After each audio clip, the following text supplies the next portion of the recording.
তাদের বন্ধুরা যতদিন তাদের সঙ্গে আছে ততদিন তারা এই স্বপ্ন দেখবে। মানে তিনি বলতে চাইছেন আওয়ামী লীগের বন্ধুরা যতদিন তাদের সঙ্গে আছে ততদিন তারা এই স্বপ্ন দেখবে। এই বন্ধুরা কারা? ডক্টর মোহাম্মদ ইউনূস এমন ভাষায় কথা বলেন যে এই আলাভোলা ভাষা আমার পক্ষে এমনকি পাঠ করে বোঝা প্রায় মুশকিল হয়ে পড়ে। এই বন্ধুরা কারা সেটা কেন চিহ্নিত করছেন না ডক্টর মোহাম্মদ ইউনূস? মানে মার্কিন যুক্তরাষ্ট্র, ইউরোপ, কমনওয়েলথ, যারা কদিন আগে তাকে অন্তর্ভুক্তিমূলক নির্বাচনের বিষয়ে পরামর্শ দিয়ে গেছেন, মানে কারা? ভারত তো একক, তাহলে তো তার বলবার কথা তাদের বন্ধু। আওয়ামী লীগের বন্ধুরা, এই যে প্লুরাল, এই যে বহু বচনে বন্ধু, এটা বলতে তিনি কাদের বোঝালেন সেটা বোঝা মুশকিল। ডক্টর ইউনূসের এটা পরিষ্কার করা উচিত ছিল। বাংলাদেশে বিজয় দিবস উপলক্ষে অন্তর্বর্তীকালীন সরকারের প্রধান উপদেষ্টা ডক্টর মোহাম্মদ ইউনূস জাতির উদ্দেশ্যে যে ভাষণ দিয়েছেন সেখানে তিনি সরাসরি বলেছেন যে নির্বাচনের আগেই পলাতক শক্তি ফিরে আসতে পারে। মানে নির্বাচনের আগেই ফিরতে মরিয়া পলাতক শক্তি অর্থাৎ আওয়ামী লীগ নির্বাচনের আগেই ফিরে আসতে পারে, এমন একটা শঙ্কার মধ্যে পড়ে গেছেন ডক্টর মোহাম্মদ ইউনূস। এবং সেই শঙ্কার কথা তিনি জাতির উদ্দেশ্যে জানিয়ে জাতিকে সাবধান করছেন। কিন্তু মনে করে দেখুন, ডক্টর মোহাম্মদ ইউনূস সরকার, স্বরাষ্ট্র উপদেষ্টা সহ তার রাজনৈতিক মিত্রবর্গ এবং সরকারের তরফে বারবার বলা হচ্ছিল যে অপারেশন ডেভিল হান্ট সহ ফ্যাসিবাদ এবং ফ্যাসিবাদের দোসরদের বিরুদ্ধে যে পরিমাণ গ্রেফতারি অভিযান চালানো হয়েছে তার মাধ্যমে আওয়ামী লীগ দলটিকে একরকমের নিষ্ক্রিয় করে দিতে পেরেছেন তারা। বিশেষ করে এই 17ই নভেম্বর শেখ হাসিনার বিচারের রায় ঘোষিত হওয়ার পর, মানে মৃত্যুদণ্ডের রায় হওয়ার পর, কেন আওয়ামী লীগ রাস্তায় নামতে পারলো না, আওয়ামী লীগের নেতা কর্মী সমর্থকদের কাউকে কেন রাস্তায় পাওয়া গেল না, সে প্রসঙ্গে জামায়াতে ইসলামী, বিএনপি সহ দলগুলো এবং তরুণ নেতারা বারবারই বলেছেন যে আওয়ামী লীগকে একেবারে বাংলাদেশের সীমান্তের ওপারে পাঠিয়ে দেওয়া গেছে। অথচ এখন ওসমান হাদির ওপর হামলার ঘটনার পর প্রধান উপদেষ্টা, বাংলাদেশের সরকার প্রধান বলছেন যে বড় ধরনের পরিকল্পনা আছে এই গুপ্ত শক্তির, পলাতক শক্তির, এবং নির্বাচনের আগেই তারা ফিরে যেতে পারে। ডক্টর মোহাম্মদ ইউনূস জাতির উদ্দেশ্যে ভাষণে কিন্তু প্রথম এই কথা বলেন নাই। মানে তার সরকারের কাছে কোনো গোয়েন্দা তথ্য তার মানে ছিল না যে তরুণ নেতাদের একটা নিরাপত্তার ঝুঁকি আছে, জীবনের ঝুঁকি আছে, তাদের জন্য নিরাপত্তার ব্যবস্থা করা উচিত, কিংবা তিনি যাকে পলাতক শক্তি বলছেন তাদের কোনো প্রস্তুতি আছে। এ প্রসঙ্গে এর আগে ডক্টর মোহাম্মদ ইউনূস বা তার সরকারের তরফে কোনো উদ্বেগ উৎকণ্ঠার কথা শোনা যায় নাই। কিন্তু গত শুক্রবার ওসমান হাদি গুলিবিদ্ধ হওয়ার পর যখন তিনি শনিবারে তিন প্রধান দল বর্তমান রাজনৈতিক প্রেক্ষাপটে বিএনপি, জামায়াতে ইসলামী এবং জাতীয় নাগরিক পার্টির নেতৃবৃন্দকে ডেকে নিলেন, তখনই ডক্টর মোহাম্মদ ইউনূস বললেন যে তারা গভীর ষড়যন্ত্রের কথা জানতে পেরেছেন এবং এই গভীর ষড়যন্ত্রের অংশ হিসেবে ওসমান হাদির উপর হামলার ঘটনা ঘটেছে এবং তারা জানতে পেরেছেন যে এখন গভীর ষড়যন্ত্রের অংশ হিসেবে ষড়যন্ত্রকারীরা এমনকি প্রফেশনাল শুটার বা পেশাদার শুটার, প্রশিক্ষিত শুটার ভাড়া করেছে। তার মানে সরাসরি ডক্টর মোহাম্মদ ইউনূস কিন্তু তখন টার্গেট কিলিং এর কথা স্বীকার করে নিলেন। কিন্তু ডক্টর মোহাম্মদ ইউনূস যাদেরকে নিয়ে উদ্বিগ্ন, কিংবা ওসমান হাদির ওপর হামলার ঘটনার পর যাদেরকে নিয়ে উদ্বিগ্ন হবার যথাযথ কারণ আছে, তারা বারবারই বলে আসছিলেন যে তাদের নিরাপত্তার ঝুঁকি আছে। ডক্টর মোহাম্মদ ইউনূস আজকে জাতির উদ্দেশ্যে ভাষণে, মানে তিনি তো খুব একটা, মানে তার কথা বলার মধ্যে আমি কেমন জানি সব সময় বরাবর যেই ফোরামেই তিনি বক্তৃতা দেন না কেন, মানে জাতির উদ্দেশ্যে ভাষণ দিন কিংবা জুলাই সনদ স্বাক্ষর অনুষ্ঠানে ভাষণ দিন, যেখানেই তিনি কথা বলেন না কেন, আমি এর মধ্যে একটা ছেলে ভোলানো ছড়ার একটা আমেজ পাই।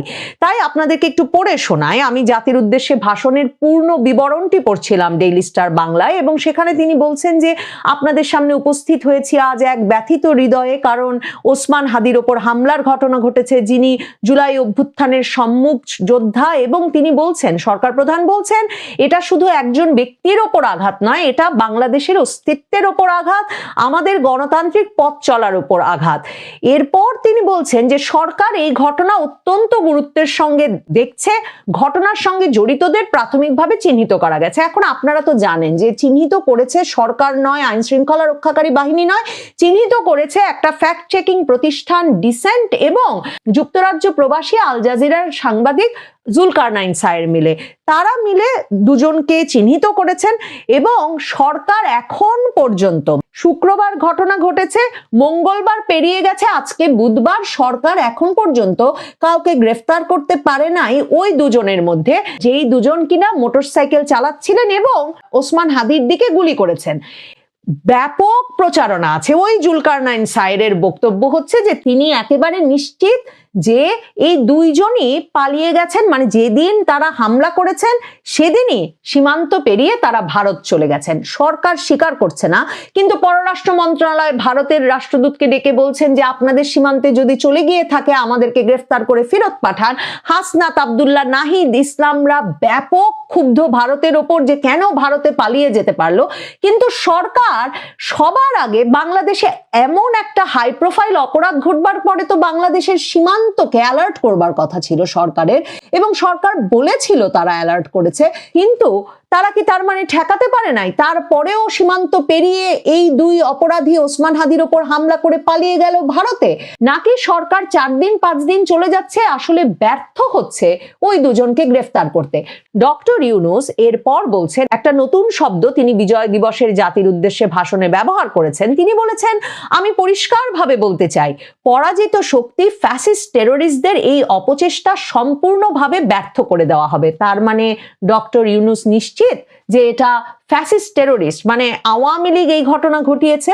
তাহলে কি সূত্র তারা বের করলেন যার ফলে এই বিষয়ে তারা নিশ্চিত হলেন?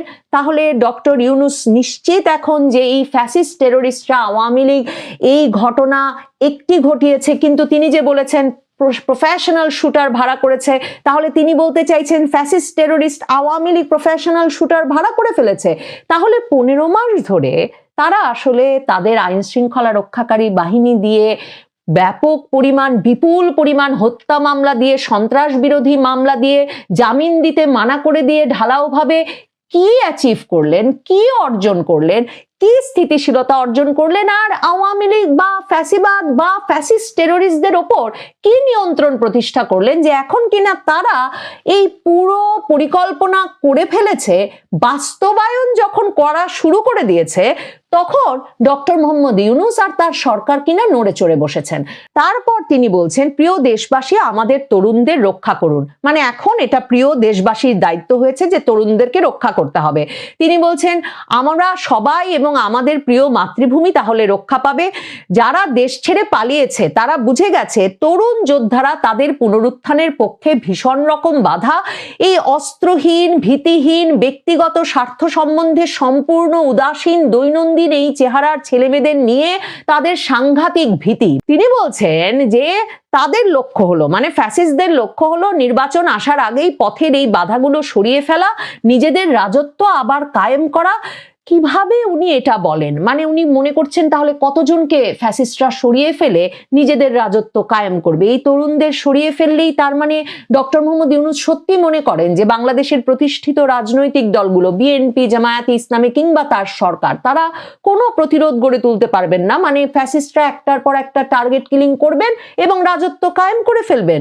এরপরে তিনি বলছেন তাদের বন্ধুরা যতদিন তাদের সঙ্গে আছে ততদিন তারা এই স্বপ্ন দেখবে। মানে তিনি বলতে চাইছেন আওয়ামী লীগের বন্ধুরা যতদিন তাদের সঙ্গে আছে ততদিন তারা এই স্বপ্ন দেখবে। এই বন্ধুরা কারা?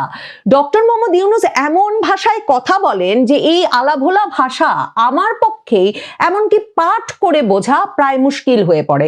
এই বন্ধুরা কারা সেটা কেন চিহ্নিত করছেন না ডক্টর মোহাম্মদ ইউনূস? মানে মার্কিন যুক্তরাষ্ট্র, ইউরোপ, কমনওয়েলথ, যারা কদিন আগে তাকে অন্তর্ভুক্তিমূলক নির্বাচনের বিষয়ে পরামর্শ দিয়ে গেছেন, মানে কারা? ভারত তো একক, তাহলে তো তার বলবার কথা তাদের বন্ধু।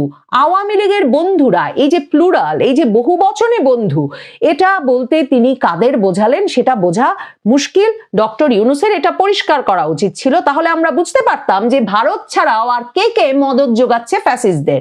তখন তিনি বলছেন নির্বাচন হয়ে গেলে তাদের বন্ধুরা সমর্থন যোগাতে বেকায়দায় পড়বে। আবারও বলছেন এই বন্ধুরা কিন্তু আন্তর্জাতিক বন্ধু, এই বিষয়ে কোনো সন্দেহ রাখবারই অবকাশ নাই।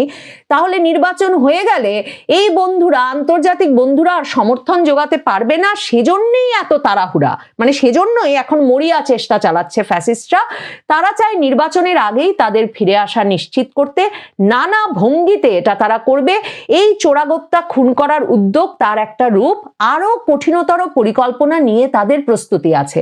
ডক্টর মোহাম্মদ ইউনূস, তার গোয়েন্দা বাহিনী, আইন শৃঙ্খলা রক্ষাকারী বাহিনী, তারা কি জানে কঠিনতর পরিকল্পনাটা কি, নাকি গল্পটাকে আরো ভয়ঙ্কর করে তুলতে, আতঙ্কটা আরো চাঙা করতে ডক্টর মোহাম্মদ ইউনূস এমন কথা বলছেন, নাকি আরো ভয়ঙ্কর কিছু ঘটে গেলে তখন তিনি বলবেন নিশ্চয়ই এটা সেই ফ্যাসিস্ট টেরোরিস্টদেরই কাজ, ফ্যাসিবাদেরই কাজ, এবং এটা একটা গভীর ষড়যন্ত্রের অংশ, এর আগে তিনি কিছু জানতেও পারবেন না এবং সেটা বন্ধে কোনো উদ্যোগও নেবেন না। মানে সেটাই ডক্টর মোহাম্মদ ইউনূসের কৌশল।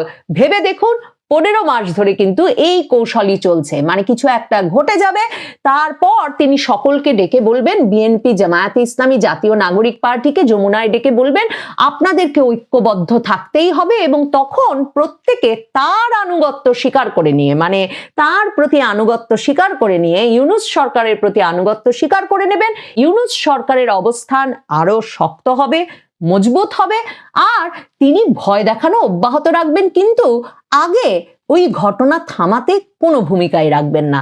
ডক্টর মোহাম্মদ ইউনূস যাদের জন্য তার এত চিন্তা বলে এক রকমের প্রকাশ করতে চাইছেন জাতির সামনে,